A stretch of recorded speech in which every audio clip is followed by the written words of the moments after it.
So, folks, after weeks of late mornings, beach trips, and screen time, it's time for the big shift. Back to school. Today, clinical behavioral specialist psychologist Dr. Coretta Brown-Johnson joins us to share ways to help children swap the summer freedom for classroom focus without the stress and struggle. Good morning.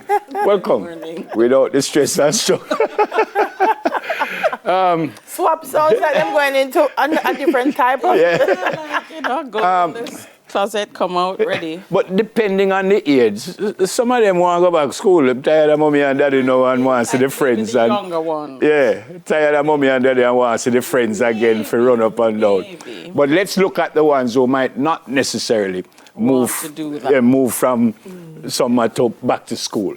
What do you do? When do you start getting them ready and say, it's what, 2 months' time, 2 weeks' time, 1 week time, 3 days' time? Well, when you get them ready? It's a good time to start that routine, putting away the tablets, not going to bed too late. Mm-hmm. Now is a good time. No, as in what, a week before, 3 days before? A week and a half. I mean, to some people that may be late, but at least 2 weeks before, because even teachers are going to be going out like 1 week before the school term is slated to start. So you want to be getting the children in the mindset.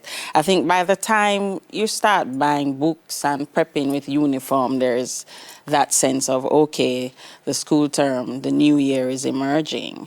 But then for the habits at home, the late nights, the late sleepings, that then we need to start adjusting that, especially for some of our teenagers who will sleep a lot. And don't want to go back to school.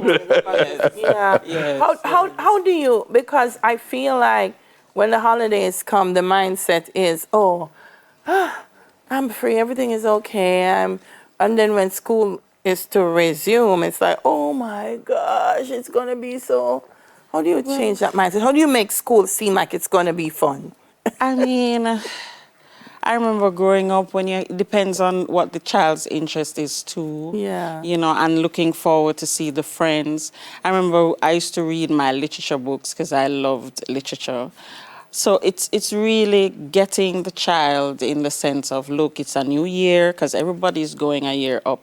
Should be transitioning, and it might be difficult for those who may have to repeat, but you should be excited to go out and start this new year. You're leveling up, some are transitioning to high school, so it's a good time to say, hey, you're going up, it's time to step up your game.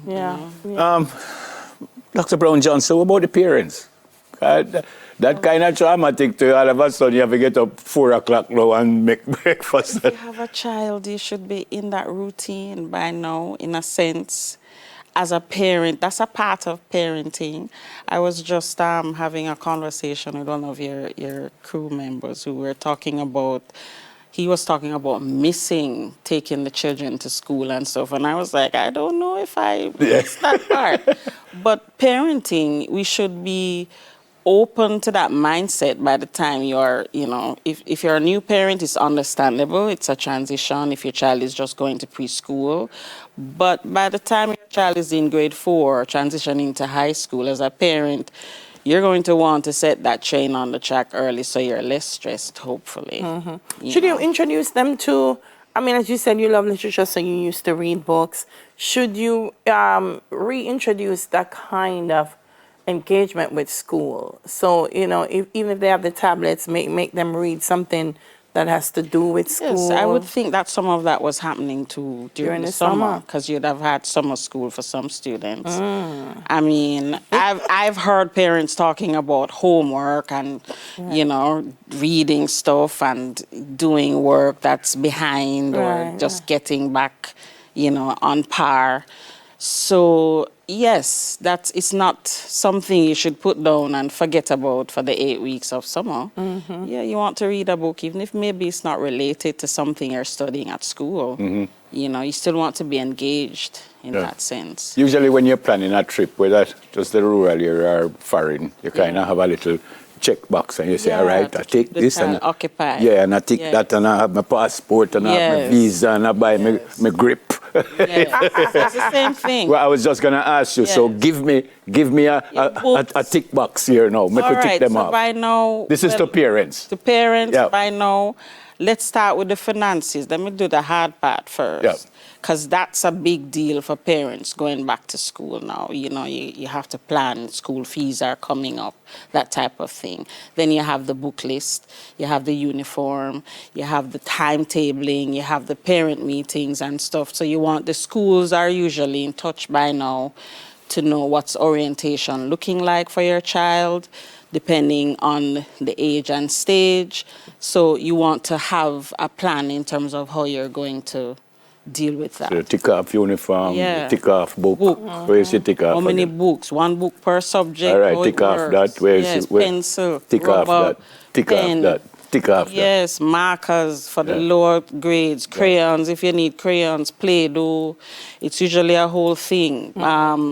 What you call that, paste, Parental. We used to use Parental. I don't know what you call it now. Glue, Yeah. that type of And thing. as Now you're we sa- have glue sticks. Yeah. And as you're saying, this would be for the parents who already know the routine. Right. Because they may not heard from by now. So, Right. Now for the new people, Yeah. you know, you're taking your preschooler to school, you might maybe have to get yourself in the mindset that this preschooler does not want to leave you, does not want to really go and hang with these people all day. You're changing my whole life. Why? So you might get some resistance the first 2 weeks before they settle. Some may take a little longer. Yeah. But it's important for a parent to have that resolve to say, hey, you know, it's that time. Because sometimes it's the parents that it's hard for. The anxiety, they pass the anxiety on to the child. And the separation. Yes, yes. And even for those who are transitioning from primary to Right, to secondary high school, school, it might be a yes. little bit difficult for them as Yes, well. because it's a new pool. You may have had a lesser pool in terms of the primary level, so you're going into a school now with maybe 1,000 plus students. You're having 13, 15 different teachers. So it's a whole routine shift. So that transition too, you want to allow. Primary school might have been around the corner from the house. Exactly. And the high exactly. school is now. Yes. 10 miles away. Right. So you have to leave at 5 o'clock. You have to leave the house 5 o'clock. Traffic Yeah. plan. Yeah. That's another thing to plan How for. important is it not to pass on that kind of anxiety and frustration to the child? Like for the 10 miles the child don't want to hear. You know, say, you make me ever get up out of my bed and I drive this far. Yeah. This is true. And Yeah. it's important not to do that because the child has to go to their world. Right. At school, focus, get the education in, you know, pay attention to what Miss is saying, all of that, the peer groups, navigate that situation. So no, you don't really want to be doing that in the morning. You should try to make it as relaxing as it possibly can. I know it can be difficult with the traffic. Yeah. I mean, It's interesting what Dela said because also, and I've heard some of the parents, because if you did do your work, you would have passed for this school where you did support. But now you have me a drive, go all the way when you could have walked to school. No, it's not the time to do that. You know, it's a new year. It's already PEP. If you had to go through PEP from grade 4 to 6 and grade 3 assessment and so forth, you don't want to add that stress to the child going into this new year, new people, new teachers, new everything. Yeah, you want to. It can be not do traumatic, that. can't it? It can be. It Yeah. can be stressful. Like, you know, especially for shy children who, Yeah, man. you know, they don't really talk a lot or so forth. That can be stressful. So if you're adding to that stress as a parent, yeah. We've gone through almost everything, but is there a one most important thing in all of this? Pace yourself.